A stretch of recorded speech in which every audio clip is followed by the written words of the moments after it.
আসসালামু আলাইকুম। আজকে আপনাদের দেখাবো কিভাবে শীতের ভাপা পিঠা তৈরি করা হয়। প্রথমে গুঁড়িগুলো তৈরি করে নিলাম আমরা। এরপর দেখাবো মানে নতুন ফ্রেশ গুড় সেটা সংরক্ষণ করেছি, মানে যেন কোনো ভেজাল না হয় মানে পিঠাটা।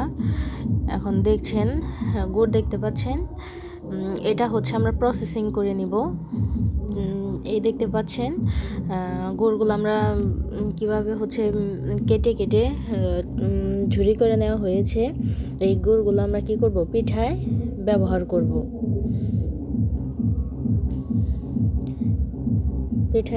করব। পরবর্তীতে আমরা দেখতে পাচ্ছি আবারও গুড়গুলো গুঁড়ো করে নেওয়া হচ্ছে। এরপর আমরা মাটির চুলায় বসিয়ে দিলাম। এখন হচ্ছে দেখতেই পাচ্ছেন পানি গরম হয়ে গেছে, উপরে ভাপ উঠছে। আমরা বুঝতে পারবো যখন ভাপ উঠবে পানি দিয়ে, তখনই আমরা পিঠাটা বসিয়ে দেওয়ার সময় হয়ে গিয়েছে।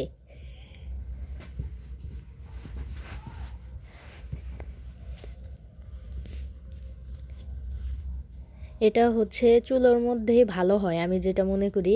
এর কারণে আমরা মাটির চুলার মধ্যে এটা তৈরি করছি। এখন আমরা দেখাবো কিভাবে হচ্ছে পিঠাটা সাজানো হয়। প্রথমে আমরা গুঁড়ি দিয়ে নিলাম, মানে চালের গুঁড়াটা। এরপর আমরা গুড় দিয়ে নেব। দেখতেই পাচ্ছেন কত সুন্দরভাবে সাজানো হচ্ছে।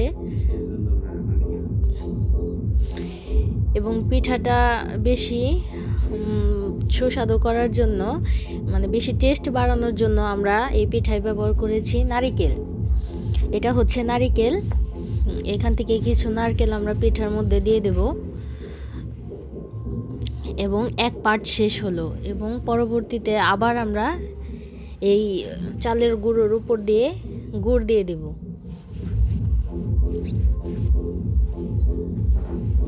দেখতেই পাচ্ছেন কত সুন্দর করে পিঠা প্রসেসিং করা হচ্ছে।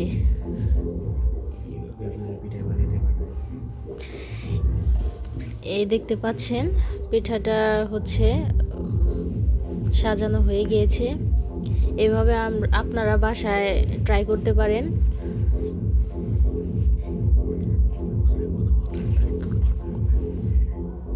এরপর আমরা এখন সাজের মধ্যে পিঠাটা বসিয়ে দেব।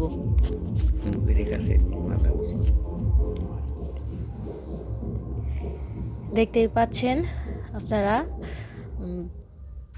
পিঠাটা বসানো হচ্ছে। এই জায়গায় হচ্ছে আমরা ওই লাল যে শপিং ব্যাগগুলা আমরা এখন মানে বাজারে যেটা জামা কাপড় অনেকেই ব্যবহার দিয়ে দেয় আমাদের, যেটাই যে শপিং ব্যাগগুলো সেটা ব্যবহার করা হয়েছে। তো ওইটা দিলে পরে কি পিঠাগুলো লেগে পড়ে না, তাড়াতাড়ি। হয়তো আমরা নেট ব্যবহার করতে পারি, অনেকে পাতলা কাপড়গুলো সেটা ব্যবহার করতে পারি। এখন আরেকটা পিঠার জন্য তৈরি করা হচ্ছে সাজ।